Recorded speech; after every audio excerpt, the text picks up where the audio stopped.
Seems like the defense really stepped up in overtime. You know, it was unbelievable. I mean, I just, you know, for Sheree to get in foul trouble like she did, and for the rest of the team just to step up and really just bear down and get stops. I mean, you know where they're going. They're going to Green. They're going to Bailey. Strickland's been playing really well for them, and obviously she had a good game for them tonight. But you know what? And they claw and they scratch and they get on those boards, and you know, it was one of those things where you close your eyes and just hope that we came up with it. So we did challenge them at halftime with that particular scenario. Like, you know, those 50-50 balls, you've got to get on them. You've got to give some effort. Even a fingernail could, you know, push it to a player in white. So, I mean, it's all about effort, and I'm just really pleased with our girls. It seemed like after halftime they did pick it up. I think UIC went on 92 run to close the half, and you guys came out pretty strong. Yeah, I mean, we haven't really, have we been in overtime this year? I mean, we haven't really experienced that, so it was really nice to see. I know as we watch these games at this point in time, like watching Loyola last year where, you know, we did fight so hard to get back, and we sent it to overtime, and then they scored like 19 in overtime, something ridiculous. So I'm just really excited that we were able to say, hey, you know what, we just bought ourselves 5 more minutes. That's 5 more minutes to perform at a really high level, and thankfully that's what happened. Jaleesa's, throughout the year, Jaleesa's guarded the best guard, and she's done a pretty good job. Second half in overtime, she sort of took Bailey out of the game.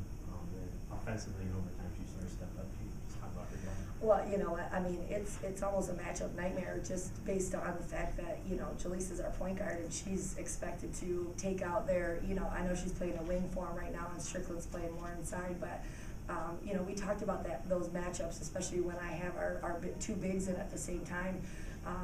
You know, who's going to guard who, and, you know, Bailey becomes a 4, so there was a lot of, like, situations that we had to be aware of that really hurt us over at their place as far as matchups go.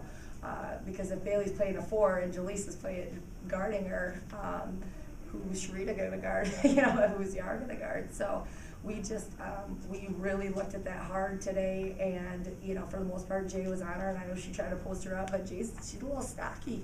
She's a little bulldog down there, so, and we provided help off of some of the kids, you know, that aren't necessarily great shooters for them, so we were in the right spots at the right time, and we were fortunate enough to just steal a win on our home court. Coach, I mean, what was it about this game? I mean, the intensity level kind of felt in here, when we were in here, it kind of felt as though it was, you know, March 15th and, you know, battling for the tournament championship as opposed to just a regular season game. I mean, that's the way it really was right from the start. What was it about, you know, this game that, you know, the team just wanted to win so bad?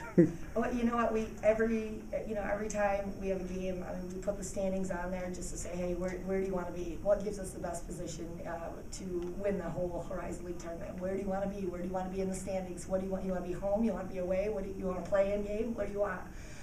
So we, you know, really put that up to them what they want to do. But I know that it got a little scrappy over at their place. There was technical. Megan got a technical foul, which that's funny. But anyway, for her to get teed up over there, and it just got really intense because, you know, it's a senior half of the league now. They had 4 seniors that obviously want to win just as bad as we do. So I mean, it was a battle there, and it sure was a battle here, and I'm just glad we came out on top. And then when you're talking about the intensity level, I mean, one person that you could just clearly see the intensity on her was Sine. I mean, you know, not just, you know, her offensive ability, just being vocal out there was the most vocal I've ever, you know, heard her on the court out there. You know, she she gets really fired up. She's very emotional, and you know, even in practice, she gets that way too. And, you know, today it played out in a very positive way because, you know, sometimes it can go the other way. So it was really nice to see her get fired up, and obviously making shots and getting decent defensive stops really helps. And